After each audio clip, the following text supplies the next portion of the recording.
Alright, hey guys, my name is Andy Whitaker. Today we're going to be talking about how to make hay. Also to what we're going to be using to make hay. First up, we're going to use a mower. This here specific is a New Holland 617 with a KMC caddy cart. The caddy cart is not necessary, but it is recommended just because what it does if you come here, you see it will take the mower where it will be a regular 3-point, and then it will put it on a cart. And this takes off a lot of the weight off the tractor, and it helps it more better handling. This specific model is a 617. It's really a disc cutter, and as you look, you'll be able to see the disc on each point. An important thing to note for these style models, if you zoom in, you spin this here, if you look on the back, there will be a plug. What you want to do is, before you start, you want to make sure you got oil in each one. If you don't, it will burn up the heads. Make sure your tires are good. Make sure your grease is good on your drive line, on your PTO. That's the main part of the mower. What it does is it will go across the hay where it's been uncut, and cut it down, and it'll lay it down. Some models will be a mower conditioner, and it'll have rollers on the back, and it'll crimp the hay and let it dry better. But that should be all for the mower. Alright guys, the next step is going to be the tedder. This here's my most recent requirement. Now the tedder isn't necessarily necessary to make hay, but it is highly recommended. What it does is it'll let the hay dry, and whenever you use this tedder, it'll fluff it up, let the air get underneath it, and it'll dry out a lot better. What happens on this specific model is these arms fold around, and then it'll have 4 baskets, so it goes out to about 16 feet of width. Like I say on the mower, you just want to make sure your drive line is greased. Make sure you grease your grease fittings around here. Make sure you got good air in your tires. A lot of times on your fold-up tedders, you'll forget to check the tire pressures on the top, so whenever you let it down, you might have one flat, and then that's a pain to deal with. But that is the main thing on here, so it should be good.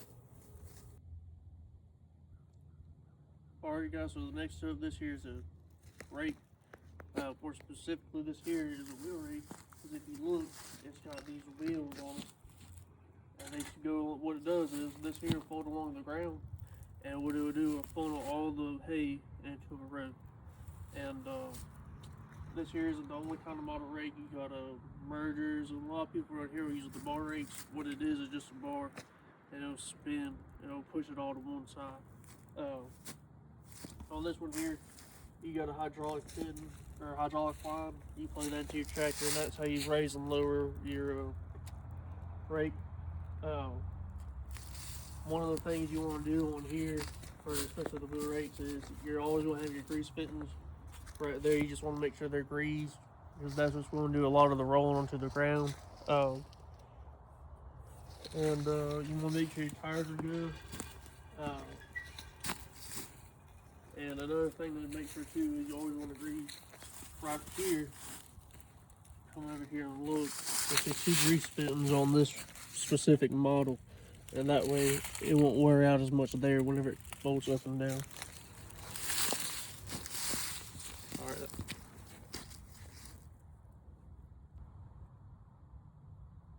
Alright guys, so one of the most important parts of making hay and baling hay is obviously you're going to have a baler.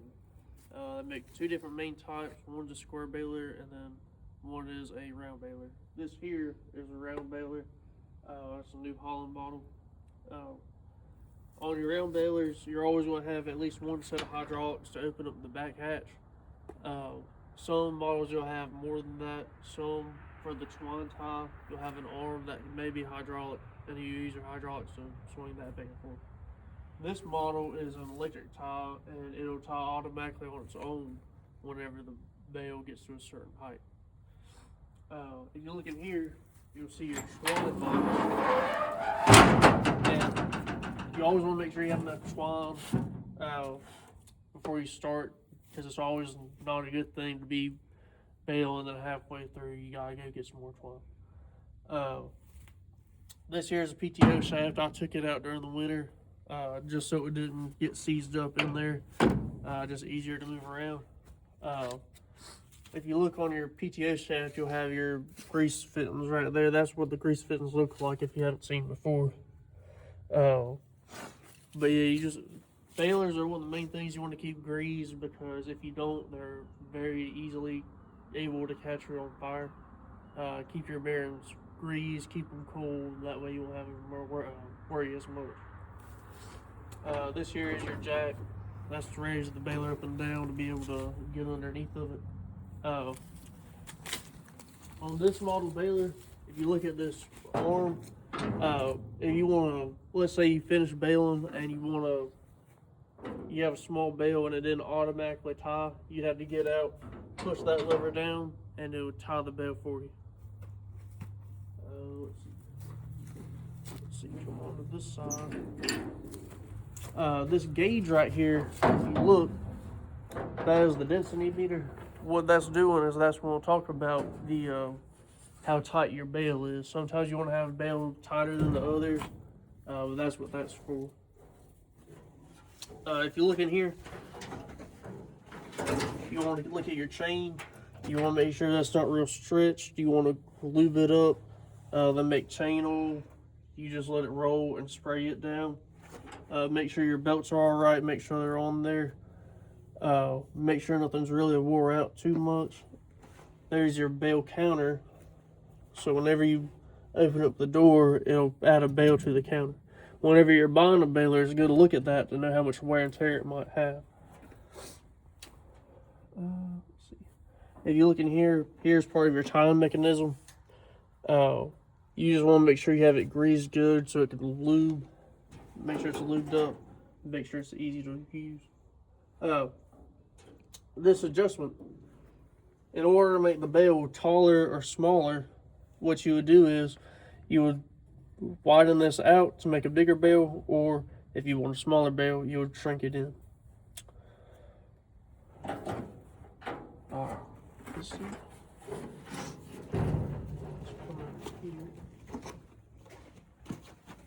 Talking about the density on it, in order to control that, this here is your adjustment on it. Last I remember, I think usually whenever we're doing Bermuda round bales, I think 1200 is about the density that we go. It just gives it a nice tight bale.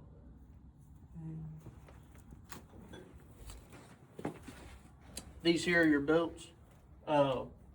A lot of the balers nowadays, for round balers, are going to have belts on them. Some of the older models had chains that would be in here, pretty much doing the same job. What it does is it just captures the bale inside, and it'll keep it rolling, and that's how you get the tight roll on it. I'm missing one right now. We need to get that replaced, but I'll worry about that more too whenever it comes around summer. If you look here, on this baler, it's got these bars. What that does is that keeps the belts in place from shifting back and forth. That one there is broke. I'll have to weld back onto that one, but I'll worry about that closer to time.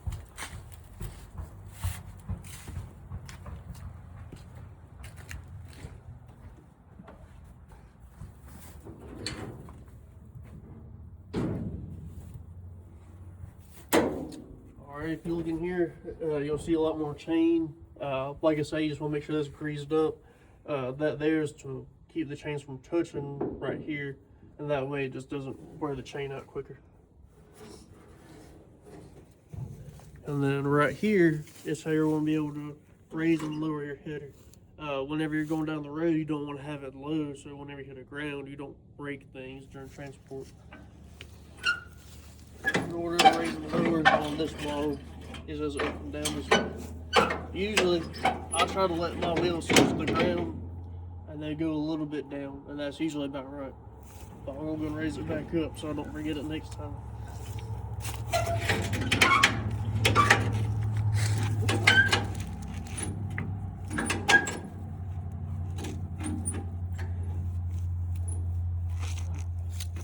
Should be good.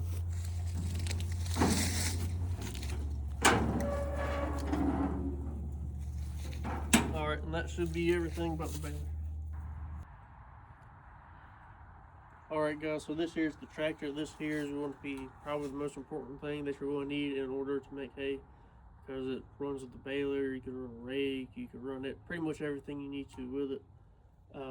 This specific model is about 50 horsepower. It's a diesel motor, international. Before you want to get on your tractor and start using it, what you want to do is you want to come over here. You always want to look at your coolant, look at your water, make sure you got some in it. Once you do that, come over here to your oil. You always want to check your dipstick and make sure that you have oil in the tractor. Here we do, and that's a good look. You want to make sure that your oil is changed regularly in your tractor. That way you just don't wear the motor out. You don't have to worry about it as much. If you come over here, here's your throttle. You probably won't have to use that. I guess you will have to use that in order to change your speed on the implement you're running, or change your ground speed. You got your gears over there. This here is a standard model. Some of the newer tractors now have a hydrostatic, but this one here is not that advanced. If you come around to the back, what we have back here is you have your PTO. That there is what's going to, most time going to run your baler, going to run your mower. You may have to use it on the rake depending on what kind of model you have. Here's your hydraulics. As I was talking before, how you're going to need them to run your baler and probably your mower and rake. You plug your hydraulics into here. You take these caps off and you plug them in, and you'll have a lever up front in order to go up and down on them. A lot of tractors too will have a 3-pin on them, and what you do for that is, like earlier on the mower up there, if you didn't have it on that cart, you'd have to put it in through this way. Hook up your 3 points, and that'll let you raise it up and down, and sometimes side to side, depending on what you have. You always want to make sure that you got enough fuel in your tractor. This here is a diesel model. Some tractors may be gas.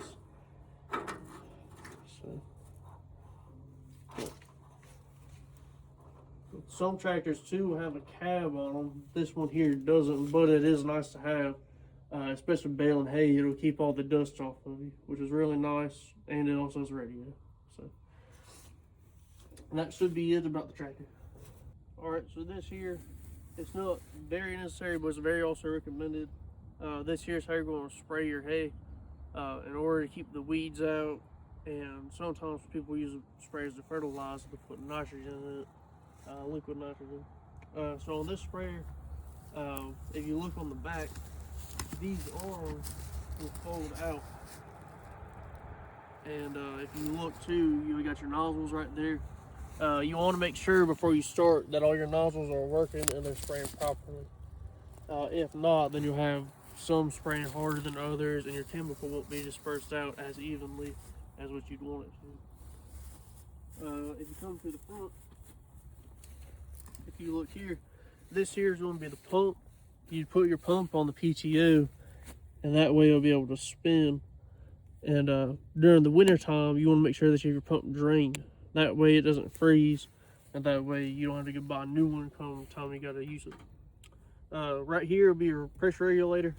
So sometimes your pressure is important whenever you're spraying. I like to keep mine about 20.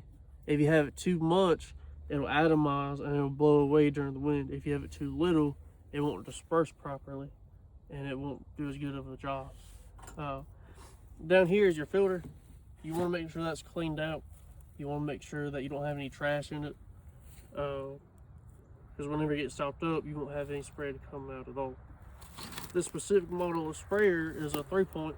It hooks up to the tractor just like what I showed earlier. This specific model is a 100-gallon sprayer, and that there may be important whenever you got to fill up your sprayer to do your calculations. But that there should be the main part, so should be good. Alright, y'all, this here's what the finished product of a round bale should look like. Thank y'all for listening. Y'all have a good rest of y'all's day.